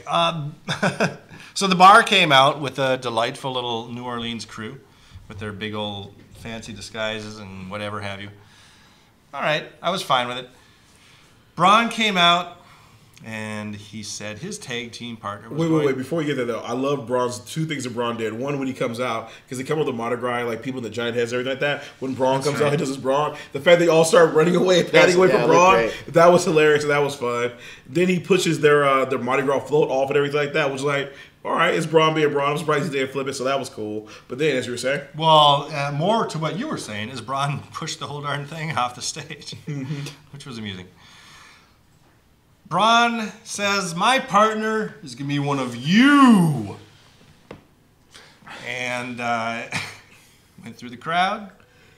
Found I love this moment. 9-year-old kid. This is so good. This is, I like, if I forget the feeling you didn't like it. I didn't like it. I loved Oh it. my God, I loved it. It was so good. And I'll tell you why I loved it, though. I'll tell you, it was a moment. It was certainly a WrestleMania moment. If it wasn't for the tag titles, I certainly would have been more for it. Here's a crazy stat to me. Nakamura and Asuka 0-1 at WrestleMania. Nicholas 1-0 at WrestleMania. Undefeated. Isn't that crazy? I mean, putting it in that perspective. But realistically, the reason I do like this is, man, if I was this kid, Nicholas, you made this kid's life. Nicholas has not paid his dues. Dude, that's true. Nicholas has not paid Here's his the thing. I was telling this earlier. Not even on the fucking Indies. Oh, I'm sorry to cut you off. That's right. Braun Strowman makes people's dreams come true. Because you think about this. Think about like the first match he has against James Ellsworth, and then James Ellsworth gets a WWE contract for a year, has a WrestleMania moment just over that one match with Braun Strowman, and now this kid Nicholas gets to go to school tomorrow. Be like, hey, guess what? I'm a tag team champion. You could barely hold up the belt. Like that was good. I honestly, did you see the Wikipedia entries that have been left? Yeah. These are great. Some of the Wikipedia entries. Kid Raw Tag Team Champions.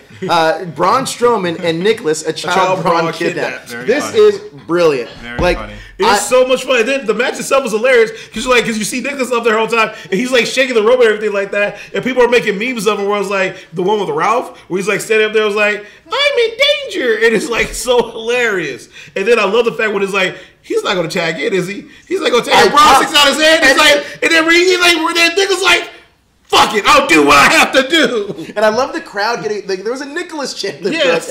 And then the hot tag. There was the hot tag. And then he comes to the ring and Cesaro's like, you? Oh my God. It was great. I thought this match was fun. I thought it was awesome. a complete change of pace. It was the entertainment side of this. It was. I was all right. They I'm all got right the with dead it. spot, but then they picked it up and made it something amazing. If it wasn't for the tag titles, I'd have been all over it. Okay. Traditionalist here. I love the idea of after the match, Braun going up to the and going, okay, so tomorrow we're back here in New Orleans. You get to go home on Wednesday. Exactly. Thursday we're in North Dakota. South Dakota Friday. The week you don't have any plans this weekend. Well, my And then theory. Braun's like, look, and I'm planning for us to do a long run. Saudi Arabia's coming up. Do you have a passport? You need to get a passport. Saudi Arabia. We're going to defend there. The ultimate Royal Rumble.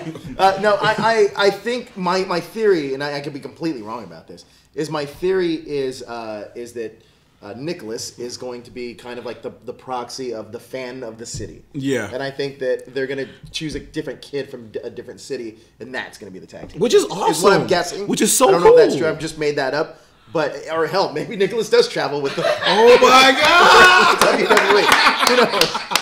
I'll tell you, I think it will be kind of amusing if they follow him with the cameras in school. Oh my And God! I think I kind of want Nicholas to turn into a cocky little brat. And then it's a heel, the biggest heel. That would be amazing. Then bring back Hornswoggle. Oh my And then we get a God. WrestleMania moment. Oh my no, God. I listen. Teacher's like, we have homework night. Bitch, I'm a tag champion. You got Yeah, that homework. would be great. That would be great. Pointing at the title, by the way. Yeah. That's what you were doing. Yes, the title. No, sorry, the title. He has the belt on. I thought the moment was a lot of fun. I felt like that kind of stuff is what WrestleMania is all about. I love that stuff. When he was bringing that kid up, the people at my party were like, I wonder if it's a plant. I was like, yeah, it's a fucking plant. Of course it's a plant. Kid gets up to the ring. I don't know. He looks pretty scared. It's a plant, guys. How is it? I'm the one. The people who don't watch wrestling are always telling me it's fake. Right now, you motherfuckers are like, oh, it's a real kid. No, it was definitely a plan. Yes. The whole time we're watching those, like at one point, Joe's like, I think he's about to piss his pants. He goes for a tag. It's a hell of a moment for a kid, just comes running regardless. down I the chute. think it's a fun moment for a kid, regardless. I was thinking though, as they're walking to the back, whose kid is this? Whose executive? Whose producer's kid is this? Whose kid is this? Oh, but it was so awesome though. It was so awesome. He just looked terrified, but it was awesome though. Should we move on to the main event? Yeah, let's do it. We Do have we have Brock to? Lesnar Do we have to? defending the Universal Championship versus Roman Reigns. All right. You want to go first, or you want me to just say what Go I gotta for say? it. All right. Here's the deal. We saw this match once before. Better. It's so interesting to me, the decisions that were made here. But After seeing the shake of what happened on the card, I did tell everybody, I was like, I think Brock Lesnar is going to win, and mainly because it was just so different of what was happening. The match was not good, and I don't know why and who's making the decisions to have Roman Reigns close the shows. I don't understand it. Well, especially when, I mean, allegedly the supposed idea is because he is the true chosen one. Man. He's Vince's boy. And No, he's not Vince's boy. You heard him on Raw. Lesnar's Vince's boy. He got upset with Vince McMahon and got suspended for a him, week. duh. that's right. He's not Vince's boy at all. He cares about us, the But fans. to put him in the main event and have him lose, like, was it the feel good moment that people were? Because when I was like, holy shit. I think it was, though. I realistically think it was. I agree with you that we got a super chat right here. Wrestling is still real to me, damn it. Me Nice. too, Me Larry. too. Me too, Larry, Larry. I'm all Thank about you. it. Thank you, Larry. Listen, I think that the WWE learned a lot from last year's WrestleMania and maybe even the year prior. And a lot of the decisions they made, I think tonight, though the way that we're feeling about WrestleMania as a whole, or at least a lot of the people in the chat, maybe even us, are feeling as a whole, because originally thinking about it, I was like, man, this WrestleMania to me was a bit of a letdown. But then I think I said I really like this WrestleMania now, like reflecting on it, because I think this is the start of something that we're not used to seeing. And what we're used to seeing is predictability. And I like the fact that we're not getting that right now. As a wrestling fan, that intrigues me because, as you, Kevin, you know this, is that wrestling, we were able to pretty much not predict what's going to happen, but so much leaks out and so much gets out that we know where things are going. And after watching WrestleMania tonight, I got 2 matches right. yeah, me too. I got 2 Two matches matches right, yeah. So, and I like that. As a fan, that I love that. But you posed a good question that I hadn't thought of. Is this the feel-good moment? Yeah. Oh, And- no. I got 3. What's that? I got 3. I called Broad, I called Nia, and I called That's right. the Bludgeon Brothers. Craig 3. points out the fans were chanting boring, Oh, 4. and this is awful 4. during the main event of WrestleMania. Oh, Sad Shane and moment, Bryan man. too. Yeah, that was terrible. Blood. That was terrible. But as you were saying, KK. I was about to go back to, and I forget your name, whoever you were earlier in the chat. Like, Just tell me. When we first started, Somebody says it's the first time and that they love it. it was That the they first loved time. it. What? Oh, that they loved WrestleMania. No, first time watching us. Wow. Oh, cool. Oh yeah, first time watcher, Chris Dagadia. Chris, thank you, Thanks, love you Chris. guys. Thank you so like much. us. First time listening. Thank you, You really guys. like us. Thanks, Chris. We love talking wrestling.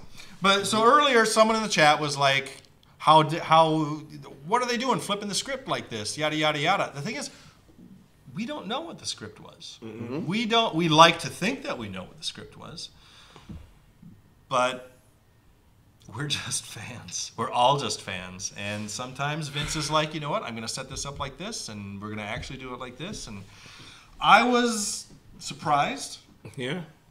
Let it. I sink don't in. know. I don't know what's going to happen. I mean, But that's nice. Yeah, that's it is nice. That's a nice change. It's like, can't wait to tune in tomorrow to the season premiere of And- pro wrestling. Dude, and honestly, the Raw after WrestleMania, I'm super excited because number one, this is mainly why I'm excited because I don't know what's going to happen. Number two, I love the Raw after WrestleMania because it's such a different atmosphere. Oh, yeah. And number three, we're going to get set up with some of these continuing storylines and new storylines to come. And I want to see who gets called up to NXT and I want to see just what happens. I gotta say, like, I agree with you guys. Like, the thing about it is, this WrestleMania set up like some new storylines. Like, we're getting Daniel Bryan coming back. We're getting Shunsuke Nakamura as a heel. We're getting the new U.S. title holder in Jinder Mahal. Asuka's no longer undefeated. So what does she do now? Where's she gonna go? She is signed to Raw. Will she go to SmackDown? So there's a lot of questions being left in the air. And with Lesnar versus Roman, it wasn't predictable because we were all just like Roman's going to win because Lesnar's probably going to leave or what have you. And the fact that Lesnar won was surprising.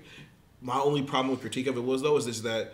The pacing of the match was, as the crowd chanted, So boring. And it got to the point where they were chanting CM Punk as well. Oh, that's right. That was early on. And the thing about it is that it was just kind of the problem. It was just the way the match was paced because even though Roman lost, he still came out looking super strong. It took, 5 or 6 at 5? I hated that, man. I It was just hated that. ridiculous. And that's the reason why people don't like Roman is because he's still superhuman. Like, the fact of the matter is, though, is that no matter what ends up happening, he'll always be the dude who took 6 at 5s to beat. And so that's what makes it problematic. And then this is what we talked about earlier. and we're not going to get to this whole thing again, but it's just that the way this match was booked and the style of wrestling was going on was boring. Like, Goldberg and Lesnar had a better match than this. But they were protected. It was a lot like the Undertaker Cena thing. I think that with this match in particular, you were 100. You called it. Is that when they had this match a few years ago, it was way better. It was. I don't know what's changed between that. The crowd not only was chanting things, they were doing something. I don't know if there was a beach ball. I saw a lot of this. No, but I mean, there was like something in the crowd was happening. Because there was great energy for something that clearly wasn't in the ring. I don't know if it was a beach ball. I don't know if they were doing the wave. Because they'd be like, yeah, boo. Like, all during like a headlock or some shit like that. Also, one of the gals at the party, Sarah. Oh, man, she's got it bad for Roman Reigns. She's so attracted to that guy. I made fun of her all night. She was waiting for this match. And this match is happening. And she's like, this is fucking boring. Mm-hmm. She was saying this was boring. Mm-hmm. She loves him. So, I don't know, maybe Vince, if you're watching, which you most certainly are, maybe Roman's not your guy? No. Maybe? Kevin in the chat, Kevin Duane says in the chat, Roman is talented, I give him that. But man, he is overexposed. Yes. That sums it up though. He absolutely couldn't agree more with that. And the problem with this is that he's not given room to grow or like play around with stuff. Like, I remember a good spot for him happened like last year when Finn Balor came up and they gave Finn Balor the rub to go against Seth Rollins for the Universal title when they just premiered it. And they literally, Roman Reigns gave him the blessing like he's the top dog now or whatever, and they bumped Roman to feuding with Rusev. But as he was feuding with Rusev, he was going to do things he didn't normally get to do. He was improvising on the mic more. He was playing around with his character. He was doing stuff that he didn't really get a chance to do all the time because he's expected to be the face of the company, be the top dog. And so that's kind of the problem is that, like, I agree with Kevin. He's overexposed, but he needs to be, like, on a second or third tier card for a little while so he can develop his character more, play around more, and get more comfortable. You know, personally for me, and why does he still get to wear body armor? I don't know about why does he get to wear body armor? Like it is seriously, like in kayfabe, it is lessening the impact of most of those moves. Like, why is he the only one who gets to wear body armor still? Like, seriously. And then also, Dean Ambrose gets new music. Seth Rollins gets new music. Give him some new damn music. He's still coming out to the Shield music. Like, come on. The way to do something with him. The way to get Roman over is you got to turn him heel. Like, the fans don't like him. It's not working out the way you want to do. Turn him heel. Let him have a huge heel run. And I almost will guarantee you, at some point, the fans are going to turn him face organically. Oh yeah, because that always happens. You look at The Rock. The Rock was a great example of that. The Rock the was only a difference face, is The Rock is great on the mic. Roman, not so much. I agree with you, but another example of that is John Cena. When John Cena did the whole hip hop John Cena thing, he was a heel at first, that slowly transitioned to a face. I personally just don't think Roman has the charisma to be a great babyface. He can work great, but you know, I think he needs to be a heel. Like, we need him to be a heel because you're going to keep feeding him to us and we're going to keep throwing it up. See, I agree with you because the way I put it into it, like when I look at baby faces, I look at like superheroes. You have Spider-Man and Superman who are natural superheroes or natural baby faces. Guys like Captain America. But then you have guys like Wolverine and Ghost Rider. Those guys, Batman. Those guys are kind of jerks. They're kind of a-holes. They are anti-heroes. But the thing about it is, though, is that they still do good, but they kind of do it in a jerkish way. That's when you look at guys like CM Punk when they become faces. Guys like The Rock when they become faces. So Roman needs to figure out who he is as a heel. And then he can literally transition that to the anti-hero to like your type of babyface type deal. But he needs, I agree with you, he needs to do some heel work first, and then that transition will come later on. Look, and Vince knows what he's doing because look, Braun's over. Yeah. You know what I mean? So I think that's working just fine. Well, tell you what, gentlemen. We're coming up on 12:30 here on the West Coast. And I got to let the dogs out. So you're not talking about that song, right? Nope.